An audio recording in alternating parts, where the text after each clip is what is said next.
Are you nervous? I'm nervous. I don't know. We're back after popular demand. I think we had about 5 million streams in the last one, so Mm, we would not to do it again. Um, and we have, as well as Ethan Campbell and Jordan Sundborg, we have, who do we have? we have James Kempster adding another just above average golf to the stable of terrible podcasters. Terrible podcasters. Well, two good podcasters and a terrible putter, maybe. Yeah, very good. Yeah, it's probably better. So we're going to talk about Jordan's open qualifying at some point, but I'm trying at the start of this not to sit so close to the camera because I've already had comments about that before. That, that's because I was worried there's not going to record. I'm still not sure it's going to record, but we've got this covered, I think. So we're going to talk about open qualifying, but before that, DP World Tour, Dunhill Links. Did you watch any of it? Yep, Yep. You want sure to? did. It was interesting, right, wasn't it? Because obviously it got cut down to 54 holes, and it was one of those things. I spoke to a couple of people that were at Kings Barnes on the Saturday, and it's like it got cancelled at St Andrews, but obviously at Carnoustie and Kings Barnes it was fine. So it was a really weird one for guys that are playing golf in normal hmm conditions that are decent for them to be cancelled because one of the other courses is like the ball's like moving on the green and stuff. So it was really really interesting. hmm But then for it to like depend like for everyone to play a different course on the final day meant that Bob was obviously at St Andrews, which was pretty Exactly. handy. Yeah. You And know? that's where that low number is going to come from. I mean, Ethan and I, we were playing at Panmure just up the coast on Thursday, and Mhm. the weather was already getting a bit wild. And so you can see why, but it puts a precedent on what course you're at when the weather comes in. And I think that's what you can see. Yeah. For those who don't know, we're all based in Edinburgh, so we're not too far away. And as James said, we went and played. Don't know, I keep doing this. I'm calling you James, and I called Robert last time. Don't Kempo, do that. I calls him James. No one will know who you're referring to. That's true. Kempo, me and him played Panmure last Thursday, although it was pretty flat calm we played, but you could see the bad weather was going to come in. And we were hmm like 2 or 3 miles from Carnoustie. So, hmm hmm um, but yeah, I think those who played the old course as their final round obviously got a huge advantage, and that kind of showed in the scores. For sure. Yeah, For sure. I think Bob without question. was he was pretty hot, wasn't he? Like 5 under through eight or something. hmm Fast as Yeah, what did he shoot? Shot six under, hmm yeah, shot 366ers. and That'll he do. missed that smallish putt in the last, although that broke a lot for about a 3 footer, to be fair. Tell me right. I'm He good at did that. shoot 66 at Kings Barnes, to be fair, in some diabolical weather. So Yeah, I mean that that's was pretty so shit hot. impressive. Especially, I mean that was more impressive to me because that's the week after the Ryder Cup where he's at Bethpage Black trying to hit it high and stop it quick, and then Mm. all of a sudden the next week he's here hitting it kind of knee high and so much control of the golf ball. It's just he's such a good all round player. Yeah, I think obviously that round in the Kings Barnes stood out because everybody shoots good scores around the old course. I mean, we played hmm it a few times, and I know they're playing off the tips. hmm We played it pretty far back, hmm um, and even those conditions, you can't hit it anywhere. But a lot of double fairways. hmm It's it's very gettable. The greens are huge. These guys are obviously unbelievable putters. So as long as they're putting, even if it's from 100 feet away, they're going to give themselves some sort of a chance. hmm To It pin it. was they were kind of zooming in on players and showing their faces, and you could tell they were all just trying the best to get in as fast as they could, not even thinking about the score. Whereas Bob Matt, he looked so kind of comfortable. And yes, I know he's from Scotland, but we've all played in events where putting in that weather is not easy, but he just seems to be able to judge it a lot better. I mean, Oban can get a bit wild, so there's a reason why, but no, it was very impressive. Yeah, and he won it relatively comfortably in the end. Was it Richard Mhm. Sterny who was maybe Yeah. about 5 holes to go? I think he had that bunker shot on 14 or 15, and he didn't get up and down. I think at that stage he had to be a few under for his last four. And it wasn't obviously impossible, but he's not playing the easiest course. Bob's already posted a number, and he won by a few in the end. Mhm. I was actually quite impressed with the Live Boys. The Live Boys actually put a quite good showing up. Yeah, There's quite a lot of people up there, top of the leaderboard. Obviously, Hatton doesn't seem like he counts as a Live player, but your Tom McKibben, he was there and he was okay. You kind of think of someone like him who might not be comp sharp, as you say, for the Live Boys, but he was up there. I think he finished on, was he 10 under? So, Yeah, they put a good shift in. Yeah. Yeah. They're still playing quite a bit though, realistically, aren't they? Do you know what I mean? If they're playing like 12 to 14 times on Live, and then they're still getting DP World Tour invites, maybe like 5 or 6 a year, if whatever, that's still 20 events in a year. That's still quite a lot. So it's not like they're missing out on events. It's more the kind of the events are playing and kind of how, not serious, that's the wrong word, but there's not as much on the line when they're playing. So to go into an event when there is quite a bit on the line, there's obviously a cut. Well, I know there wasn't really one this week as such, but it must be different for them. Yeah, they're just missing out on world ranking points, and that's just what they're playing for, right? Because I think Dustin Johnson's, I think I've seen some of the other day that he's 630th in the world or something stupid like that. Which is crazy because if on his day, if he came back playing well, he could win a major. He's that kind of player. So yeah, exactly. And there's not many in the 600s who could do that. Yeah, I think they just, to be honest, it's past the point now where I think Liv's an issue, and they need world ranking points. They need to, grow out of this thing about the Ryder Cup and not having the captains. And you're going to say they're going to need to grow up there, John. Yeah, they do need to grow up. Well, whoever's not letting them do this needs to grow up. Just give them world ranking points, because these guys are too good now. And what it is, will be. So, you know what? They're getting paid the money, blah, blah, blah. Just give them world ranking points, because not being funny, John Rahm's not 50th in the world, is he? No. Dustin Johnson's not 600 in the world. No. Even Tyrrell, he's not like 20-something in the world, is he? Tyrrell's a top 10 player, isn't he? He's brilliant. What we do, we do. I think it's different as well between the DP World Tour and Live and PJ Tour and Live, because PJ Tour is still doing pretty well, but the DP World Tour need those points. That's why I think there's an opportunity that I think, and maybe they're starting to see that you've got a stable of players here who want to play in these events, and you can make the Dunhill. You can get some of the best golfers in the world by inviting these guys. So I think it's a good opportunity for the European Tour for sure. Yeah, there are a lot of old school guys, early years Tastings there. Obviously, past Open champion at St Andrews. There was Bubba Watson. But in general, I think there was, I couldn't remember the exact number, but within the top 20, there were like 4 maybe Live players. Like it was. Yeah, no, it was a good show. Interested to see. Obviously, the narrative is they're not as competitive on Live, but I wonder if percentage-wise how much practice they're putting in now compared to what they used to do, because surely psychologically couldn't be putting as much into it if your money's already covered, but I don't know. I think a lot of them, it depends how proud they are. I think a lot of them still want it and still love golf, but a lot of them have obviously signed the check and just think, right, let's ride up to the sunset. But you've got players that, like even in Koepka, he looked like he was going to do that, but all of a sudden he's come back and he wants to play. He doesn't need to play in these events, and he seems to want to compete. So that's definite change. Yeah. So I did ask you to prepare this, although I don't know what your answers are, although Kempo suggested if you were to pick a celebrity golfer, they have to be a golfer or have a picture online of playing golf to play with you at the Dunhill, who would you go for? And I feel like you're quite passionate about your answer, so like. Oh well, no. The thing is, I know what I'm going to say, but I'm really prepared. Why? But no, I was going to say Matthew McConaughey, and that's mainly because of his book Green Lights. And if people haven't read it all, I'd suggest listening to it on wherever you can get it on Audible. But it is brilliant, and it can be a bit of a life changer. It's a brilliant book. So I read that, and obviously in the book, he talks about how golf impacted his life, especially when he was younger. He was a 4 handicap, this, that, and I think it was his brother. He was a good golfer as well, scratch golfer. And there's so many videos online of him just being a bit of a geezer on a golf course. But I would love to play with him. But Jordan, be that one. Yeah, that's pretty tough. Can I be honest? I've actually not thought about this, but I think I would want a comedian. So, do they have to play golf? Yeah. Go on, do it. They have to be. I mean, I've been to Pro-Am. I went to the Pro-Am at Irish Open one year, and there was celebrities that are playing who'd never played golf before, and someone hit the ball against the post, came back and hit a spectator. So when I say play golf, they don't need to be.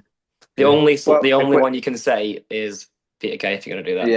Yeah, if it's someone that's never played golf, it's Peter Kay. But I've seen Paddy McGuinness play golf at the BMW, and I thought that looked quite fun. But it'd probably be like a footballer or something, to be honest. One of the, don't know, like Any footballer, comedian really. or footballer, basically. What about Comedian footballer? or That'd be good. footballer. It's Your hard for former him as a Reading footballer. fan, you know. It's difficult. Yeah, see, that's not funny because I actually don't know any of the Reading players that do play golf. So apart from Tom McIntyre, he used to play golf, and I think Lewis Wing does as well, to be fair. But if it was a Reading player, that'd be great.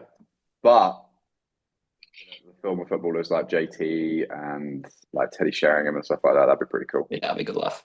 Jimmy Bullard, he'd be a good laugh, actually. Wouldn't Oh, he'd be brilliant. You won't get a word in there, would you?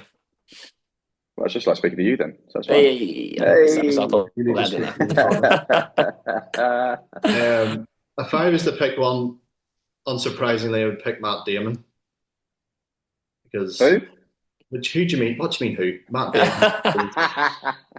An absolute icon. And I've found about 4 pictures of him on Google Images playing golf, so that counts. What's your favourite film he's done? And if you don't say Good Will Hunting, it's the wrong answer. Well, I was going to say, my favorite film of all time is Saving Private Ryan. I watched it again the other night. Okay, fair. This is a guy who's been Saving Private Ryan, Mm-hmm. Good Will Hunting. Hang on a minute, how long have we got? Because he's been in a lot of films, so Jason don't start Bourne. listing all his films. Yeah, I was going to say, how long we got here? I've got them written down here. He's been in space in The Martian and in Interstellar. Yeah. And although he played that bent cop in The Departed, but he was very good in that as well. Although the final scene was I know it was a good conclusion to the film. If anybody's seen it, I'll not spoil it. Because there'll be millions of people listening to this that I don't want to spoil it for. So very true. I would go for Matt Damon, and he just seems like a lovely guy. I don't know if you've seen the Graham Norton interview with him, but he just seems like a lovely guy. So I would go for ideally Matt Damon as Jason Bourne, because that would be even cooler. Okay, cool, yeah. You know, if that was an option.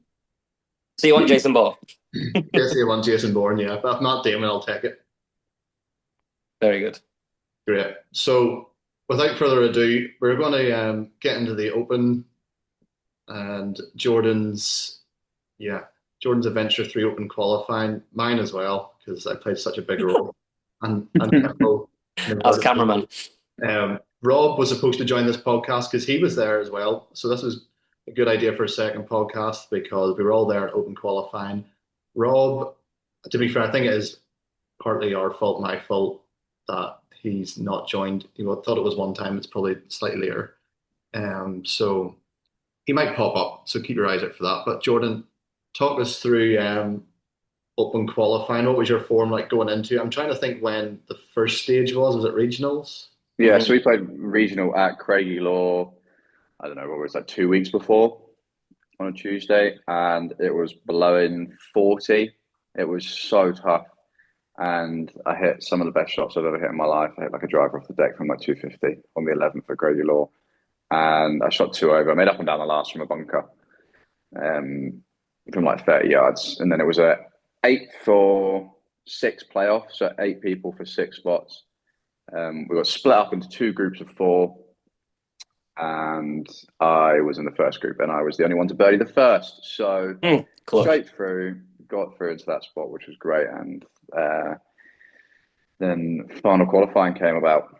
Mm-hmm. Well, you've skipped a lot of details there, Adrian. You have skipped a lot of detail there. I was going to say we've got Rob joining just as he's getting set up here. So we'll skip a lot of details about regional. I mean, you were out fairly early. Oh, there he is. Mm-hmm. You're out fairly early. Roberto.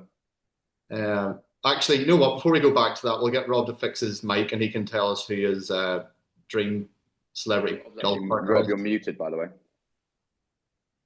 It's like being back at work, this. Are we talking about Jordan again, are we? Jordan we get it, Jordan. You play golf.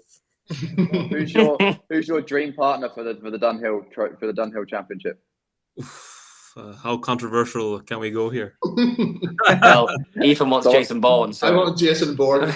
Temple want Matthew McConaughey, which is pretty neutral, but Jordan wanted a comedian, then changed it to a footballer. So, yeah, I would have said, Donald Trump. Donald Trump. I would have said, yeah, Joseph Stalin, something that will really intimidate the field. Like cancelled in the second episode. Did Joseph Stalin play golf? Because that was a requirement. I'd go Michael Jordan every day of the week. Wow, yeah. Okay, fair. How that Last Dance Netflix series is probably the best thing I've ever watched. And you Nice. just There's your clip. We've got another clip this week. Oh, Adam Sandler. That's great. I want him. He would be cool. Yeah. Oh, Adam Sandler be yeah. good. Oh, that does. You've got. He's not a footballer though. Mm-hmm. Well, no, he's a hockey player. Yeah, there'll be hugging guy up there. A lot better than Bill Murray, anyways. Oh, Jesus. Oh my god. Yeah, I wouldn't want him. Right. Well, we'll go back to talking about Jordan again. His favorite subject. Let's do that. Love doing that. Jordan summarized regional qualifying in about 30 seconds, which is not good for a podcast. So we're going to have to go back and flesh out a little bit. So yeah. First question, Jordan, was the scores that came in before that. yes. Yeah, so I was pretty early. I think 2 over when I came in. I was tied like fourth, but then no, I was tied third. Sorry, because there was 2 people on level par, and then there was like 8 people on 2 over. But I finished I actually finished before the last group teed off. Mm-hmm. So I had like a 5-hour wait to wait and see if I was going to be in a playoff or get straight through or miss it or whatever it was. And unfortunately, I couldn't exactly drive home because you want to avoid the city bypass at all costs. So I had to stay and sit and eat and drive about Haddington and Gullen for about 5 hours. How many pints did you have? No pints, Rob. I'm an athlete. You see that boy who qualified for the US Open who had like a 2-hour wait before his playoff and had like 3 pints? Yeah, that's tough school. Well, that's tough school. Couldn't do that. I'd be so nervous. Yeah. That was a wee bit. So you got through the Open and the playoff. You said there's eight people going for 6 places, and you all played. Yeah. And you split into 2 groups. Is that right? Yeah, 2 groups. So yeah, 2 groups of 4 all played the first. I birdied it, and then I think 6 people parred it, and 1 person bogeyed it, and then they played the second, and then 17 and 18. Yeah. Mm-hmm. And from How different would you say the atmosphere was between regional and final? Regionals, like, it's just like a normal. It's like a county event.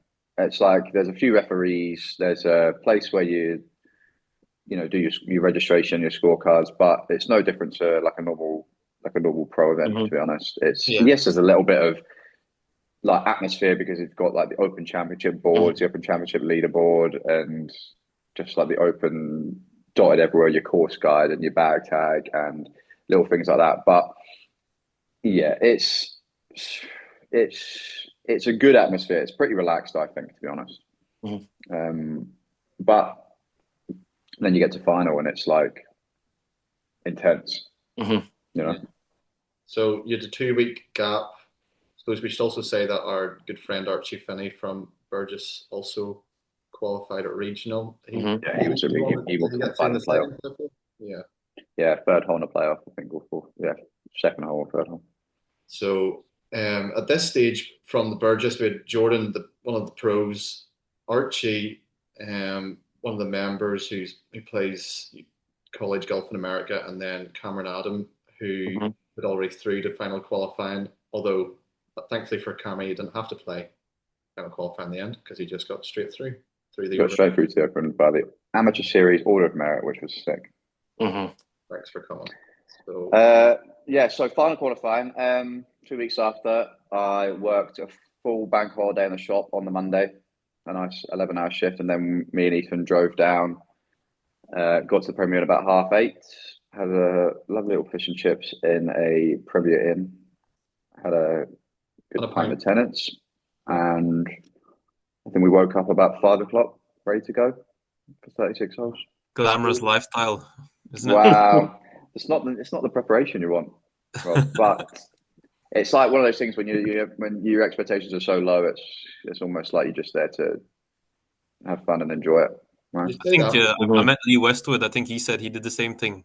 Stayed at the Premier Inn, and I think he also had, he just came in, drove down probably from Oh no, I think- no, it was a private jet, I think. Yeah, I think his was a private jet and no sleep, apparently. Yeah, private jet. So what's your excuse, you know?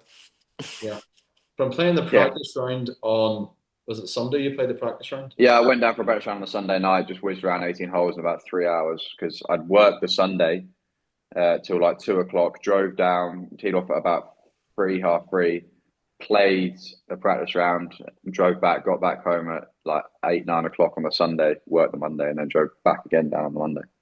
And on the Sunday, I know what you say to me, but for everybody else, what was your feeling in terms of the scoring? Did you have an idea of the scoring from the practice round initially to qualify? Not really. I'd played Dundonald before in like Bucks events and stuff years and years and years ago, but that was in like March, so it's completely different when it's in the summer. I just knew that it was going to be pretty long. There were birdie chances out there if you hit the right shots into the right parts of the greens. It became a bit tricky if you start missing fairways.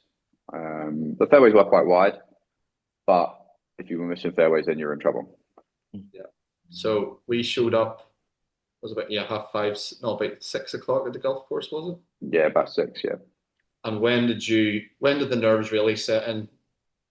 Was it when you showed up? Was it when you were driving there? Was it the night before? When were you like, crap? I don't actually know, to be fair. I don't think I was probably nervous on the 10th tee, our first tee of the day. You weren't nervous when Lee Westwood walked past us to go for breakfast? not really. I was more thinking about what I wanted for breakfast and how I was going to get it. I was trying to do that thing where I pretend it was like, oh yeah, I see you all the time. Don't have to look at him in the eye or anything. I'll just walk past him. Yeah. So yeah, the fun thing about that day is that we just all met each other in the morning because I was there caddying for. I've been injured this whole summer, so I went and caddied for a friend of mine who was playing in it, and then you're just walking by the clubhouse and you meet Ethan, you meet Jordan, and you meet Kempo, and you're like, okay, something special could happen today. You know, that's the thing. That's the best bit about it. You know, you're kind of 2 rounds away from playing in a major championship. You know, and I think that's why the series is so good. Yeah, it was sick. It's the best part of the US Open's the same. The Open is that anyone can literally qualify. You could be off 5 handicap, and I mean no one's ever done it, but you can still qualify for it. Like you don't. Yeah. It's just you're always 4 rounds away. You're 4 rounds away from playing the Open, no matter who. If you just have 4 special rounds, and you can just feel it when you're there at the final qualifying in the morning when everyone's kind of walking by. You know, it's kind of like the same when you're about to go for like afternoon pints with your mates in the morning. Yeah, there's a buzz. Yeah, you know, there's a buzz in the air, and you just know that something special could happen. Like if after if things get loose and you're in contention, you know, same as if you just had 3 or 4, and it's starting to kick off. And funny enough, Jordan, what happened then? So we it's actually a funny start, right? Because Ethan caddied for me, obviously. And we were on the 10th tee and we were looking at the course guide, this, that, and the other, and there was like a water hazard. There's like a water hazard down the right at Dundonald, and you kind of want to be sure that water hazard. The water hazard was like 300, like 290, 300.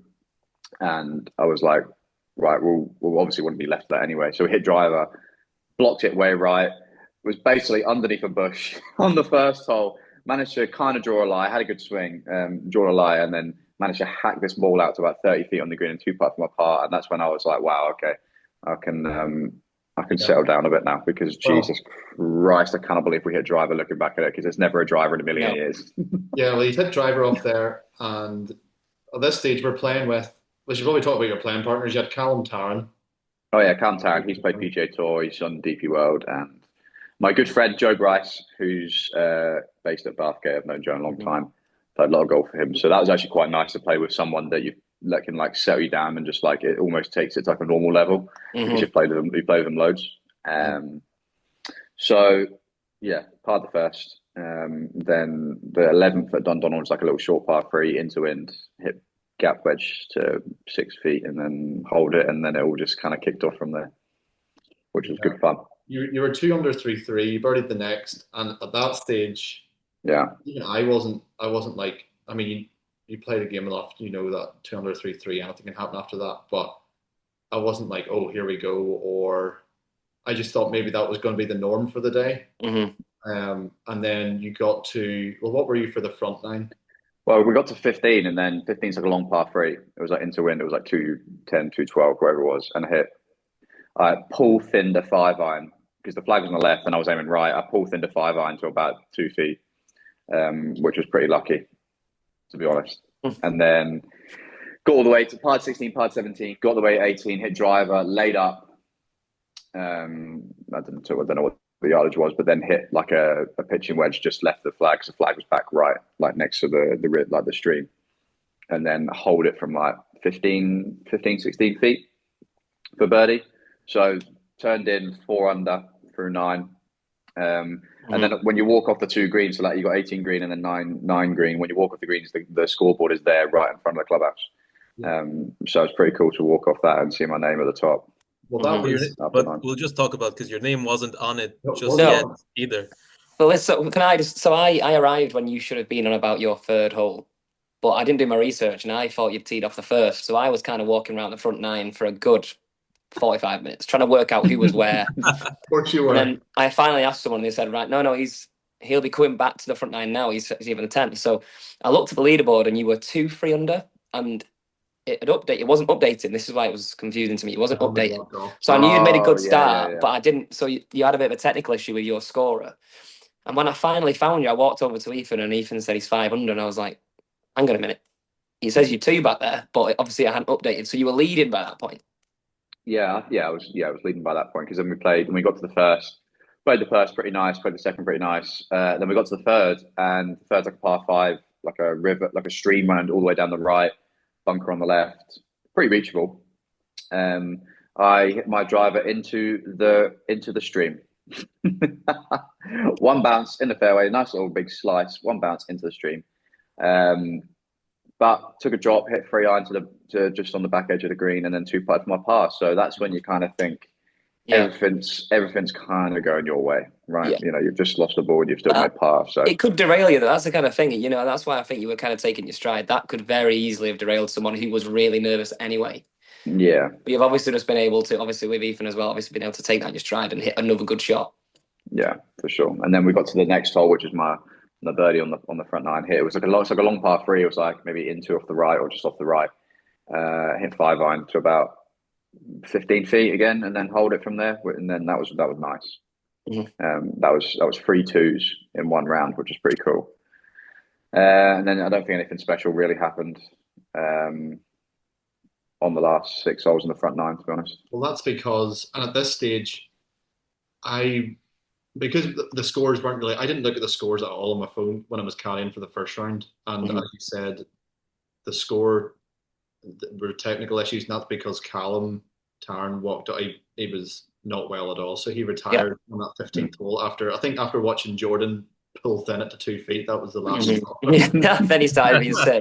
I'm gonna leave now. So I also think though that's quite a big thing, because obviously it was kind of a 5-hour round in a free ball, maybe more, because everyone was obviously concentrating. But they were in a 2-ball all of a sudden, and there was a lot of times that day where you were waiting for a good 10-15 minutes on some of those, and those fairways don't look great from the tee sometimes. So you're kind of looking at a very tight landing area for quite a long time, and it's quite difficult mentally.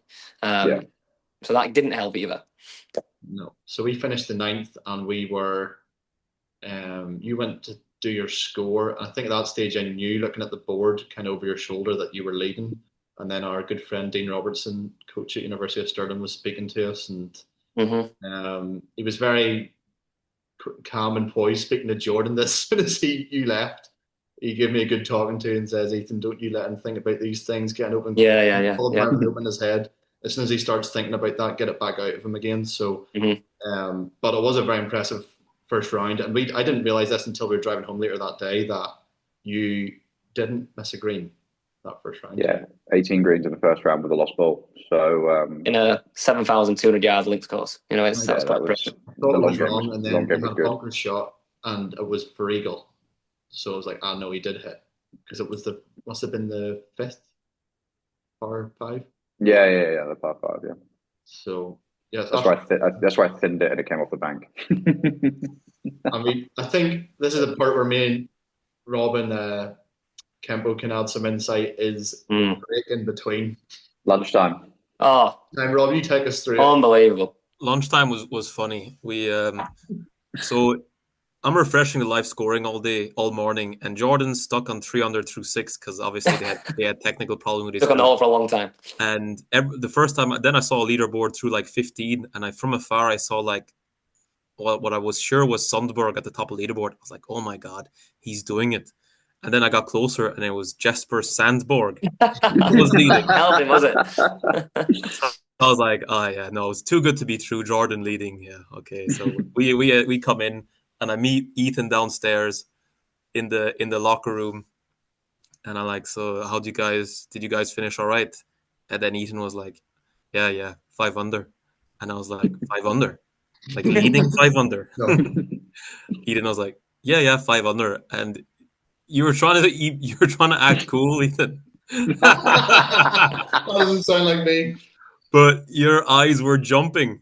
You were twitching left and right. You could just see like you're. So then we all knew that when we sat down for lunch, there was 6 of us. So it was me, Kemp, Ethan, Jordan, and the guy I was caddying with. No, 5 of us. Yeah, that I was caddying for, and everyone at the table knew that, except for the guy I was playing with, knew that Jordan if Jordan went out in the afternoon and shot even par, he'd be playing the Open Championship. It's the hardest thing. No one said that. No one said that until Jordan. No one spoke a word. It is the hardest thing not to say, and we're just sat there, Yeah. you know, oh, this food's quite good, isn't it? It's great. This is great. Oh, by the way, Yeah, if you shoot level par, you play in the Open. It was funny. I mean, it was that point that kind of Peter Finch came in with his entourage, and Lee Westwood was sat at the table next to us, and it all felt quite surreal. But you disappeared for about 15 minutes. And this is where Ethan started kind of leaning into going, started saying, if he shoots level, he's in the Open. And after about 15 minutes, Ethan starts getting quite worried about that if you were in the toilet breaking down with nerves. So he goes off and looks for you for a good 15 minutes and finds you just dollying around the putting green, not bothered at all about what you were on. I think everyone else was a lot more bothered and a bit more, probably, I think we were all more nervous than you, I think, at that point. I think so, because it's again when you're watching someone do it and you're not in control of that, then you probably are a bit more nervous. But we're imagining how you're feeling, probably using some kind of past experience in golf and times where we've been kind of in a position where we've in an event or whatever, and it's hard, it's nerve-wracking. Yeah, it was just the best atmosphere at that lunch. It's the funniest lunch I've ever had. Where the world's largest elephant was in that room. On the table. And not one of us wanted to speak a word about it. Yeah, we were just talking about all sorts. Yeah, we were just like, course is lovely, isn't it? Yeah, it's a lovely morning to play golf. Level par, you're in the Open. One of the funniest things was, right, the boy that you were caddying for, Rob, didn't have a clue that I was 5 under for the whole lunch. He had no idea. He was talking about his air shot. That's what the difference was. Yeah, he had a real tough morning, and he was out of it. And he obviously had no. We were obviously giggling like little girls around that dinner table. And when we went back on the course after like 6 or 7, he was out of it. He wasn't going to make the Open. But I was on my phone every just all the time, refreshing live scoring to see what Jordan was doing. And he was asking me, do you think it's 7 iron or 6? And I was just going, probably just a small 6 will be fine there, mate. Yeah. Well, and then after a while, he said, why are you so focused on the live scoring? And I said, oh, because the guy we had lunch with, he's leading. And he looked at me and he went, he's leading? This guy's German, by the way. That came across.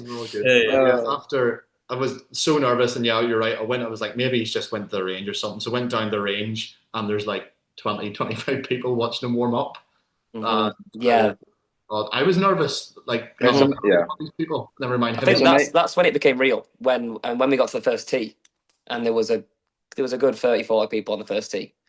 And there was obviously one reason why they were there. So that was a big change in the second round. It's amazing how people go from like not knowing who you are to everyone knows who you are. I remember I went into the pro shop to get a ball marker just as like a souvenir, and he said, "Oh, how'd you get on this morning?" And I said, "Oh yeah, not too bad, not too bad." And then scanned my pass thing, and he said, "Not too bad. You're leading, aren't you?" I said, "Nah, maybe."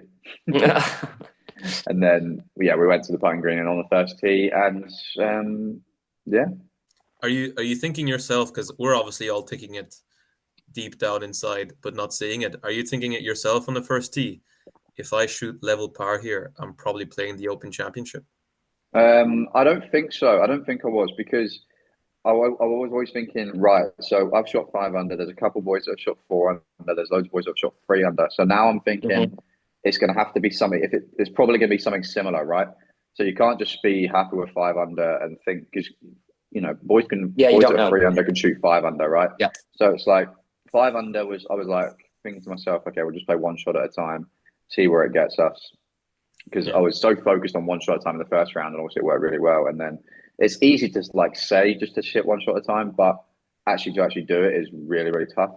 Yeah, of course. Yeah. So I was just thinking, I'm just going to hit one shot at a time and just see what happens from there. It's the same if you're leading the tournament. Even though you know the scoreboard and what's happening, you still got to keep your foot on the gas. Yeah, absolutely. You can't start taking 2 irons and playing short. No, that's when it all unravels. You got to keep playing winning golf. It's so hard. It's so hard to do that. You have to convince. I don't think we actually changed. We actually didn't change our strategy. I think we hit the same club off every par 4 and par 5 tees in the morning and the afternoon. So teed off in the first, hit it on the bunker on the left, hacked out, hit on the green, and 2-putted for my first bogey of the day, which I thought was quite ironic. To not have a bogey on the first 18, but then bogey the first in the afternoon, which actually, to be fair, it was one of those things, because usually if I bogey the first, I'm like, that kind of like settles me down, because I'm like, well, okay, you've already made a bogey, so it doesn't matter. But that's when I realised that if I make another bogey, then I might be in trouble. And then we hit it down the right on the second, just into like the semi, and had like 135 into wind, and it was into a pretty strong gust. So I hit 9-9, and as soon as I hit it, I caught a flyer, and I was like, oh my god, sit down. And this thing probably pitched 20 feet by the hole and actually managed to stay there. And then having a downwind putt, I don't know what happened, but I hit this thing so hard, and it must have gone about 12 feet by the hole. So now I'm putting my marker 12 feet up the hill for par after I was having 20 feet for birdie after bogeying the first. So that's when I shat myself for the first time. That's when I did it as well. It's funny you say the bogey calmed you down, because Rory said, when he won the Masters earlier this year, to do the Grand Slam, and he said, he doubled the first on the final round. And it's funny because he also said doubling the first, he was before the round and during that whole first hole, he was the most nervous he's ever been on a golf course. Like he was, he just couldn't calm down, and making double on the first makes you realize just completely settled him down, and it's like, oh, this is the worst that can happen. All right, let's play golf. Yeah, it happens. It's happened a lot. I mean, Sergio Garcia did it when he won the Masters. He doubled 13, went from 1 ahead to 1 behind, and then eagled 15. He wouldn't have eagled 15 if he was 1 ahead. He wouldn't have played it with a different mindset. So sometimes, being behind in golf is good. I think when you're leading, it's different mentality. Yeah, leading's the hardest bit, because you're playing well because you're leading, but it's the fact that you just you can't just stop being like aggressive and smart just because you're leading, because these balls will just catch up anyway. Exactly. It's just such a mental game. When you're leading, suddenly your mindset is try not to make a mistake, and you could just be 1 shot worse after 60 holes, but just being 1 shot worse makes you start thinking, I need to make a birdie here. So you're making aggressive and you're playing confident golf to being 1 shot better leading, and you're thinking, I'm trying not to make a mistake here. And the way it changed, like Rory at the Masters was like that. Yeah. And so these bogeys on 1 and 2 nearly threw you back in the. Whoa. I parred the second. Sorry. My bad. Okay. I hold that 12-foot putt, and that's when I was like, oh my God, that was much relief I felt all day. Here we go. Now you're thinking, okay, let's start. Yeah. So then I hit it into the front bunker in 2 on the third, hit an incredible bunker shot to about 4 feet to make a birdie. And then I was like, wow, okay, that's good, right? So I've made my first birdie of the round pretty early on, which is always quite nice. And then wind caught my tee shot on 4 on the par 3, hit 5-iron again, and then it hit it to about 40 feet, put it up to about 5-6 feet, and just missed that putt for bogey again. So I'm like, okay, it's pretty up and down, but we're still pretty chill. Hit driver left on 5, laid up with a 6-iron, and then hit a lovely little wedge shot to about 3-4 feet. I think that was Kimbo's favorite shot of the day, if I remember correctly. This is this just shows I was so in the zone. I was hitting every shot with you, and you hit this shot, and I don't really remember what I said, but I said something a lot louder than I would have. That's what you said. Yeah, and I think everyone there heard me. Like, who is that? So that went to 3 feet. Hold that for that thing, and so I was like level through 5, bit up and down, but level's level at the end of the day. Something like that, that's pretty good. And then hit it middle of the green on 6, hit it up to about 4 or 5 feet, hold it for par. And then we got to the 7th tee, and I hit 3-iron. I hit 3-iron in the morning and only had like 118 yards into the green, so it was definitely plenty of club off the tee. Pulled this one a little bit too far left. It wasn't miles left. It was about 2 yards left of the fairway. Yeah, it was in the rough. Got up there, looked at the line, thought, yeah, this lie looks okay. And then, so I knew the club was going to turn over a little bit, so I was aiming like just right at the green with a pitching wedge. And this thing grabbed like I've never seen a club grab on me before in my life. So when a club grabs, it turns over, it turns left. And this thing must have gone 60 yards left. Over a sand dune, 30 yards left of the sand dune, that's the green. Yeah, into a bush. And then had to drop it back onto the 18th fairway, lobbed it over, hit it a little bit great shot hard. as well. Yeah, and then that one bounce on the green over the back into the thick stuff, lobbed it up onto the green. Because I said to Ethan, we were looking at this ball in the thick stuff, and I said, look, I just want to get this on the green in 2-putt. Lobbed it up onto the green to about 25 feet, which is actually a pretty good shot, and then hit a quality putt as well. Just lipped out for a double, and then so I tripled 7 to go back to 2 under. So what were you? What was going through your mind then when you got to the next tee? Was it what were you feeling? I know what you must said. have felt that you've lost it. Like it's yeah. There's definitely an element of that. There has to be, because if there's not, then you're not human. 15-20 minutes of it happened so quickly. I felt like I made the right decisions. It didn't execute the right shots for the decisions that I was making. More context should be given to that shot, because people obviously after have been asking, what happened the 7th? But I'll never forget, we had 146 yards in. The pin, if anybody's played Dundonald, the 7th, there's like a huge false front, and the pin was just at the top of the slope. And the idea was, even if this comes out dead or it comes out hot, it's going to come out, run up the slope, or if it's short, he's got to put up the hill, might make a par even. Yeah, and I think as well, I mean, the second, you had obviously provisional because your ball went that left. You dropped one a foot away from your original shot, and it came out like a normal shot, just short of the green, And I think people who've played links golf, you can read a lie all you can, and it looks okay, but you don't know, and all it takes is either a bit of heather or a bit of a grass that's a bit firmer, and it can turn over. It's just one of those things. Yeah. So then it actually gets better, believe it or not. Hit it just down the right on into like the right. It's like semi, but it's not really semi. And then pull a 7-iron dead left, big like slope off the left side of the 8th green. Flag was just like tucked like on the left a little bit.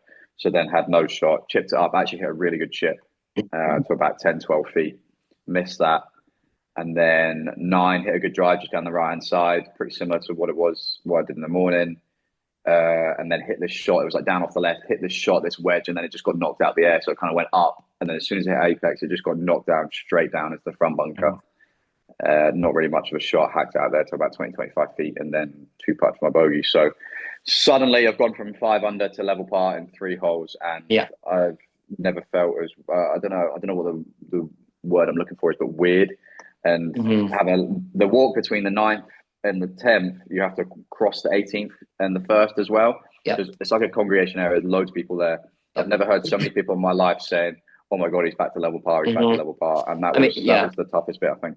And you came past me, and you looked at me, and you kind of did look like, I don't know, it looked like you'd just been to a battle. You were quite kind of just playing face, and then you just looked at me and said, "I hate the front nine anyway." So I kind of knew you had the right attitude going to the back nine. I think it was quite clear what you needed to do. You needed 3 birdies at least, maybe 4, and I think that was all kind of made it easier for you. Yeah. I think anyone who's done something in this game knows that no matter if you win an event or you're trying to do something like special, there's going to be a point in time where you're going to face a huge amount of adversity. Yeah. And you're going to come to it. It won't be smooth sailing regardless. I think people watch the pros and think, oh, he had it in the bag. He looked comfortable and stuff. But there's always going to be a point where you're going to hit a roadblock, and it's just, can you, when that happens to you, have you got the resilience to be like, nah, you know what, we're gonna take control of this now, and we're gonna switch it up. And it usually takes something. It takes a moment. Sometimes you have to do shot by shot, but it takes a big moment to get you back on track. And that's what you did on 10, wasn't it? Yeah. So on 10, we hit 3 iron just on the right side, hit 8 iron just right at the flag, which was a bit risky. And then it was by about 15, 18 feet. Rolled that one in. I'm sure we can find a video of it. This on the 10th? Great video. Yeah. 10th, I mean, the 10th putt. I mean, all I would say is between those 2 holes, once when you were playing with Joe, and Joe hold a putt for birdie on the 9th, and you bogeyed it, and must be one of his mates, or a member at Bathgate, said, "Oh, Joe's back. It's him back to level now." And in my head, I'm going, "Jordan just bogeyed that to get back to level." So this is like, forget about like Jordan's, like the holes he's been through in terms of the tournament. That's how much it switched, because Joe was down with his performance in the morning. So then 9-shot swing in 9 holes, the same score as your competitor, being leading after the first day. Like, I don't think people kind of understand psychologically, like, stand that tee, 9 holes to go, and me and Joe are on the same score, even though I shot one. Like, it's crazy. Yeah. So then hold that putt on 10 for birdie, and then hit a quality shot, pitching wedge into 11 to about 6 inches. Yeah. Yeah, tap that in. Then 12, drive it down the right hand side, thinned my wedge shot to about 22, 23 feet. Big, massive breaker off the right hand side, and that walked that one in. So suddenly I've gone from 5 under to level in 3 holes, then back to 3 under in the next 3 holes. It was the biggest roller coaster, crazy moment of my golfing career by a long way. So I'm now stood on the 13th tee, and I said to Ethan, golf is just shit. Like, so mental. You know what I mean? I've just gone, 5 over in 3 holes to 3 under in the next 3, and then stood on 13 and going, I'm now back with a chance, which is crazy. So then played 13, got lucky with the tee shot, just hit it right at the bunker. And then 13, everyone knows I've done all the 13, massive slope in the middle of the green, the flag was at the back, obviously. And hit driver, hit 6 iron, hit a great 6 iron to, like, just as it was just left the flag, just got to the top of the slope, and then came all the way back down to the middle portion of the green, like just the bottom of the slope. Put up to about 6, 7, 8 feet. Missed that, so they made a bogey. So then suddenly it's the mixture of emotions just keeps coming, right? You've just made 3 in a row, then you bogey, and you're like, suddenly, okay, now we've got to turn it on again. The 14th, there's a par 5. I didn't actually play very well both rounds, but managed to scrape away with 2 pars. And then the 15th comes around again.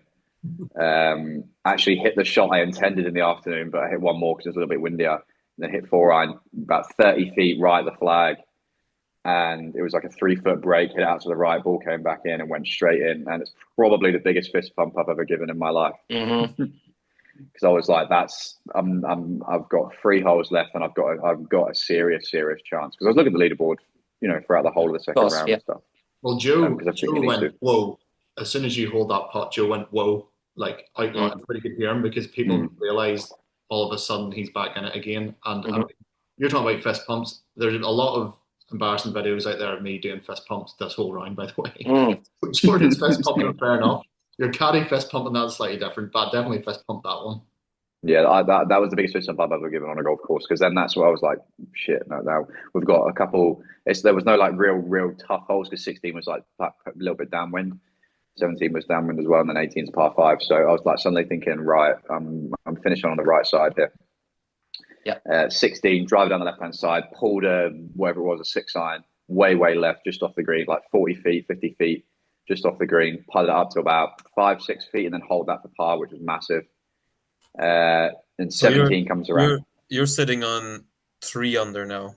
Yeah, 3 under through 16. I actually looked at Ethan on the 16th tee, so we're stood there like this, and I look at him and I go, "Are you nervous?" And he just went, which I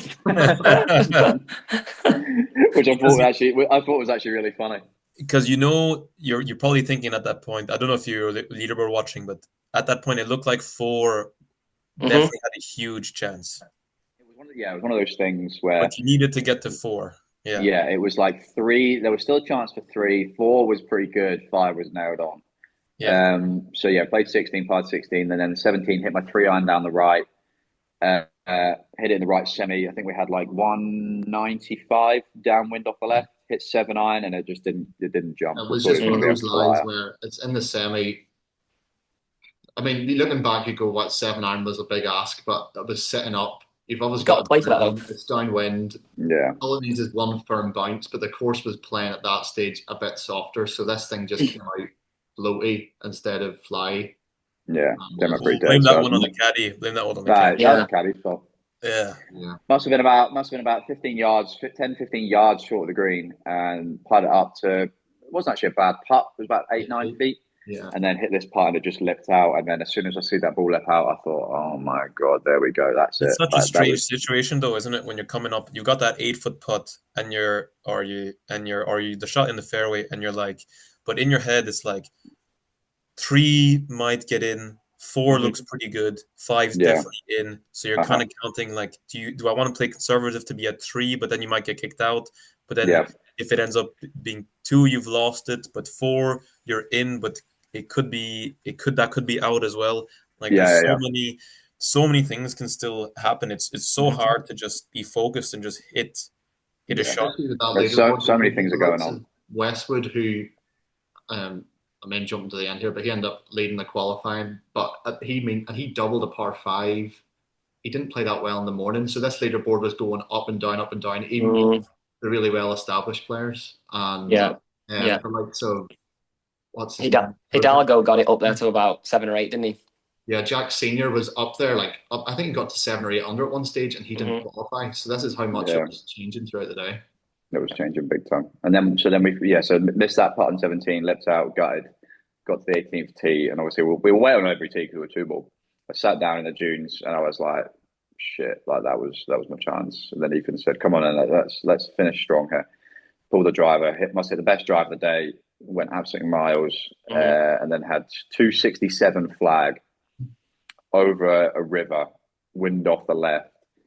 And this is quite funny. Sorry, pin on the right, back right, and wind off the left, and then nasty pin back right there. Worst flag on the green. There was a lot of water balls on that hole. Yeah, there was. We watched a few, right? Yeah. And then we're just looking at Ethan, trying to make a decision because we had a lot of time to make a decision because obviously we were waiting loads. Joe laid up. Joe went for the green actually, but so we waited for ages. And we were just looking at each other, and it was at the point where I was like, well, if we're saying 4's definitely it, 3's getting less and less of a chance as people are playing more golf. So I said to Ethan, "Ethan, we need to go for it. Right? We just need to go for it. Haven't hit 3-wood all day. Don't really like 3-wood. And then just take the right shot." That was the first time you hit 3-wood over the 36 holes. First time I hit 3-wood all day. That's probably the third time you've ever hit that 3-wood as well. I haven't hit it very much. And then peeled it just off the middle of the bunker to the right edge of it. It was the perfect number. It was pin high. It was one of the best shots I think I've ever hit in my life because circumstantial, right? So in the circumstances, you hit the green, you have a chance to qualify for the Open. So you got it's a really good feeling. You got about 30 feet for. Yeah, so to be honest, I must have been the closest in 2 of anyone that day because it was so hard to get close to that flag. Yeah. It was a really long par 5. I didn't see anyone get close to that 1 and 2. And when I walked up, and I asked, I saw Ethan, and I asked, was Ethan, because I was obviously nervous as hell as well, because your mate might qualify for the Open. Yeah. And I was asking Ethan 2 or 3 under, and Ethan was like 2. what I can't tell. I think he was saying putting for 3, Yeah. but is he 2 or 3 under? And he Yeah, was I like, thought you were trying to say, is that his second shot to there or his third shot to there? So I was saying 2, as in he's hit the green in 2, but I thought you were asking, is this his third shot he's played to the green? So that's why we got mixed up. and then I was like, oh well, then he's there in 3. He's got no chance. But then he was reading the putt as if he was. I thought he was out of it completely. But then I watched him read the putt, and I was like, I've never seen Jordan read a putt so carefully in my life here. Jordan's routine takes about 8 seconds. Yeah. And I've never seen you walk across the other side of the hole. And then and you were looking at this very closely. I was like, oh, maybe this could be to make the Open. Which It kind of was. It was. Flag was back right, and then obviously I was pin high left. So actually what happens is, past the flag on the angle that I was putting, about 6 feet past the hole, it goes down into a burn. So you can't afford to have a proper go at this putt. So then suddenly I'm now reading this putt. I'm doing my practice swings behind the putt, and I walk into the putt. And like you're on the putting green, right? Like as a kid, you're saying, "Oh, I've got this putt to win the Open." Or this. I walked into this putt, and I was over it. I was looking down the line, and I just thought to myself, This is to play the Open Championship. And I thought, that's pretty fucking cool. Yeah. So cool. And then obviously I missed it and I hit it about 2 feet short right, because I didn't want to go long, because I didn't know 3 was definitely not going to be in. That's the tricky part of the situation, because when you're winning an event, you're usually playing with the guys that are in and around the number, so you know what you kind of need to do. And this is probably one of the only events in the world where you've no idea what's going to happen. You've no idea if 3 is going to be it, if it's 4. You're just kind of you have to make it, but at the end, at the other end, you're thinking, if I could 3-putt this, if I 3-putt this, I might be costing myself. The worst thing would have been to 3. Yeah, the worst thing would do was to 3-putt, shoot 2, and then 3 to get into a playoff. Yeah, exactly. That would have been so bad. So. Yeah, but the thing is, we were off so early, right? We were like third group in the morning, so there was loads of group behind us. So the cut mark was always changing. If I was at the back of the field, then you kind of had a definite idea of what the number is going to be, because everyone's finished, right? So because there was still loads of people behind, I didn't know whether they're going to make bogeys or they're going to make birdies. So I was a bit skeptical over that 30-foot putt on the last free eagle, but I've played it over my head quite a few times, and I've just thought, if I hold that, that'd have been probably the sickest putt ever. Yeah, I mean, you couldn't have gone for it from where we were stood. I mean, it's 2 foot past the pin, you're in the water, and it was like you say, you kind of give it a chance, but you would have been it would have been a hard one to get over if you missed by 1. Yeah, you'd have hit the putt differently were you last out than if you were third group out. So that's the problem. That's the difficulty of these qualifiers. Is that you just don't know. Yeah, exactly. Yeah, I mean, I know. And then it ends up being one short. One short. One short in a playoff. So a playoff was 4 under, and I was 3. So, and at the end of the day, it's funny, because if you said to me at lunch, like we were talking about earlier, oh, by the way, you're going to have 7 birdies this afternoon, I'd have been like, I'm playing the Open Championship. I mean, because there's no way on 11 of those holes I can make bogeys and end up shooting 2 over in the afternoon. So, 5 birdies in the morning, bogey free, 7 birdies in the afternoon, shot 2 over. So I think you were on such a high for weeks after it. We had a couple of pints to kind of. It was still worth celebrating. Because I think it kind of showed us how good you could be under that pressure. And I think that's something that you didn't have for a while, especially after uni golf. It had been a while. Yeah. So no, it was something that was change your season completely. So. It was pretty cool to know that you're almost one shot and a bit from playing the Open, which is pretty cool. I almost seem to play better when there's a bigger occasion. It's really weird. Sure, yeah, you can kind of get out of bed from, Yeah, sometimes there's a couple Bucks events and a couple uni events that we played in America. Well, me and Rob played in America. That it was like the bigger the event, the better I played, and it was really weird. It was just like I didn't really give a crap about like some of the Bucks events in November and March, and then suddenly we go out to California in February and we're playing with like Maverick McNeely and Sam Burns and Sahith Theegala, and suddenly I'm like, wow, okay, this is actually worth. Nowhere near as fun as playing with Fergus Bannon in Western Gales, or is it? Well, you know what, before you interrupted me there, I was just about to say that. So There you go. Yeah, it was the bigger event. I seem to have I enjoy the nerves. I enjoy the nerves. I think it's really weird. I enjoy playing in front of people. I love being an entertainer. I love playing in front of people. I think that's pretty cool. Yeah. You know, and it's like you're entertaining them in a day because they're coming to watch good golf, right? And if you're playing good golf, then they love it, and then it's just getting a clap. Nothing better than getting a clap over a shot. Yeah, agreed. No, sure. it was just. I mean, from one of your friends watching it was. I guess it was admirable. It was good to watch your friend in that situation and doing really well. But I think you always look for characteristics that you're not very good at, and as we know, my mental game is limited. How should we say? Phenomenal. Phenomenal. Last time I was in contention for anything, I made a 10 at the last. So, you know, and then to see you do that under that pressure was good. So, it was you know what? It was the best. It was the best, regardless of result. It was the best day of golf I think I've ever had in my life so far. That's it. And the beauty is you can do it next year. So, well, we'll see. But it's important to do things that keep the fire burning. Without question, it keeps you going back and it's going, wow, I could do that. And the fire is well and truly lit. The fire is well and truly lit. Yeah, absolutely buzzing. So that was our final qualifying experience, and it was a great day, wasn't it? And then you know when we actually ended up sitting on the balcony watching the guys come in on the 18th and the 9th green. You know, having a pint and watching people come in and just looking at leaderboards, looking at scores, looking at players come in, seeing where they've hit it. You know, have they got this putt for birdie? Have they got this putt for par? Seeing people hit it in the water on 18. You know, like it's just such an adrenaline buzz just watching people. It's amazing watching these guys come in 918. How many people had 20 footers to make it, or up and down, or making bogey on the last to miss it, or leaving putts short, or in these huge moments. And it's a story everywhere. Yeah, exactly. There's a story in every group. There's a big story, no matter, and it just shows like how it's just these small details are the difference between playing the Open and not. Potentially, it's potentially a life change. But I guess that's again the beauty of the qualifying series, isn't it? You know, it's the Open's probably the best championship in the world, and it's well, without question. Yeah. No, I think Ethan wants us to wrap up. So that was I'll do it because that was episode 2. Game Talking podcast. So a good chat about final qualifying, good chat about last week's golf.